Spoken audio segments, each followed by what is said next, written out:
Hi hello ನಮಸ್ಕಾರ. ನಾನು ದಿಲೀಪ್. ಇವತ್ತು ನಿಮಗೊಂದು ಅಪರೂಪ ಮತ್ತು ವಿಶೇಷವಾದ ಸ್ಥಳನ ನಾನು ಪರಿಚಯಿಸ್ತಾ ಇದ್ದೀನಿ. ಈ ವಿಡಿಯೋ ಒಂದು 4 ನಿಮಿಷದವರೆಗೂ ಇರುತ್ತೆ. ದಯವಿಟ್ಟು ಯಾರು ಸ್ಕಿಪ್ ಮಾಡದೆ ವಿಡಿಯೋ ಪೂರ್ತಿಯಾಗಿ ನೋಡಿ.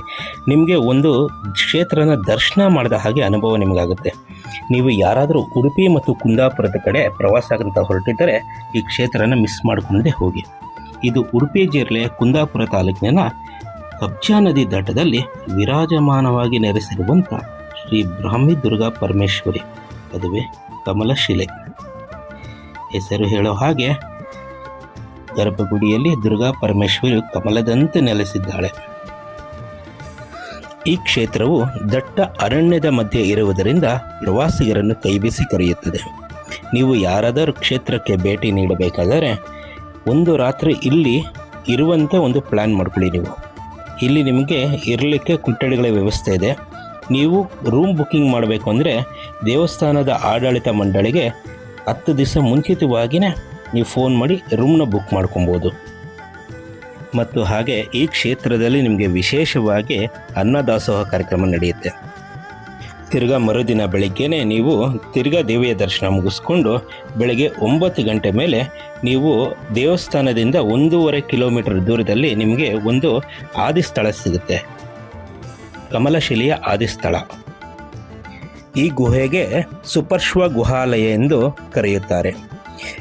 ಪುರಾಣಗಳ ಪ್ರಕಾರ ತ್ರೇತಾಯುಗದಲ್ಲಿ ಸುಪರ್ಶ್ವ ಮುನಿಗಳು ಬಂದು ಇಲ್ಲಿ ಶಿವನ ಧ್ಯಾನ ಮಾಡಿದ್ದರಿಂದ ಸುಪರ್ಶ್ವ ಗುಹಾಲಯ ಎಂದು ಹೆಸರನ್ನು ಉಲ್ಲೇಖಿಸಿದ್ದಾರೆ. ವಿಶೇಷವಾಗಿ ಗುಹಾಲಯದ ಒಳಗೆ ಸರಿಸುಮಾರು 2 ರಿಂದ 2.5 ಸಾವಿರದಷ್ಟು ಬಾವುಲಿಗಳು ಅಂದರೆ ಬ್ಯಾಟ್ ಅಂತೀವಲ್ಲ, ಅದು ನೆಲೆಸಿವೆ. ಅದು ದೈವ ಸ್ವರೂಪಿ. ಯಾತ್ರಿಕರಿಗೆ ಪ್ರವಾಸಿಗರಿಗೆ ಯಾವುದೇ ರೀತಿ ತೊಂದರೆ ಕೊಡುವುದಿಲ್ಲ. ಅದು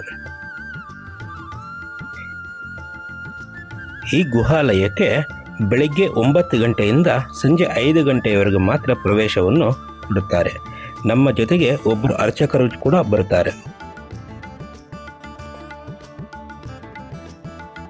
ಮತ್ತು ಗುಹಾಲಯದ ಒಳಗೆ 3 ಆದಿಶಕ್ತಿ ದೇವತೆಗಳು ನೆಲೆಸಿದ್ದಾರೆ: ಮಹಾಕಾಳಿ, ಮಹಾಸರಸ್ವತಿ, ಮಹಾಲಕ್ಷ್ಮಿ. ಈ ಮೂರು ದೇವತೆಗಳು ಏಕಲಿಂಗ ಸ್ವರೂಪವಾಗಿ ಸಮ್ಮಿಲನಗೊಂಡು ನೆಲೆಸಿದ್ದಾರೆ. ಕ್ಷೇತ್ರ ರಕ್ಷಕರಾಗಿ ಕಾಳಭೈರವ ಸ್ವಾಮಿ ಇಲ್ಲಿ ನೆಲೆಸಿದ್ದಾರೆ ಎಂದು ಇತಿಹಾಸವಿದೆ.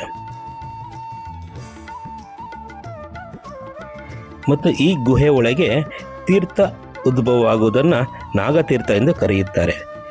1.5 ಕಿಲೋಮೀಟರ್ ದೂರದಲ್ಲಿರುವ ಬ್ರಾಹ್ಮಿ ದುರ್ಗಾ ಪರಮೇಶ್ವರಿಗೆ ಅಭಿಷೇಕಕ್ಕೆ ಎಂದು ಇಲ್ಲಿನ ನೀರು ಹರಿದು ಹೋಗುತ್ತೆ ಎಂದು ಹೇಳುತ್ತಾರೆ.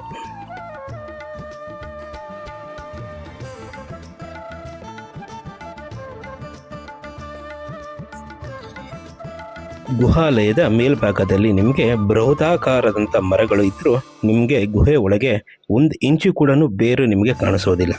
ಇದು ಒಂದು ಅದ್ಭುತ. ಈ ವಿಡಿಯೋ ನಿಮಗೆ ಇಷ್ಟ ಆಗಿದ್ದರೆ ನಮ್ಮ ಧಾರ್ಮಿಕ ಸ್ಥಳವನ್ನು 4 ಜನಕ್ಕೆ ಪ್ರಚಾರ ಮಾಡಲಿಕ್ಕಾದ್ರೂ 4 ಜನಕ್ಕೆ ಶೇರ್ ಮಾಡಿ. ನಿಮಗೂ ಒಳ್ಳೆಯದಾಗಲಿ, ಅವ್ರಿಗೂ ಒಳ್ಳೆಯದಾಗಲಿ, ಎಲ್ಲರಿಗೂ ಒಳ್ಳೆಯದಾಗಲಿ. ಹರೇ ಕೃಷ್ಣ, ಜೈ ಶ್ರೀರಾಮ್.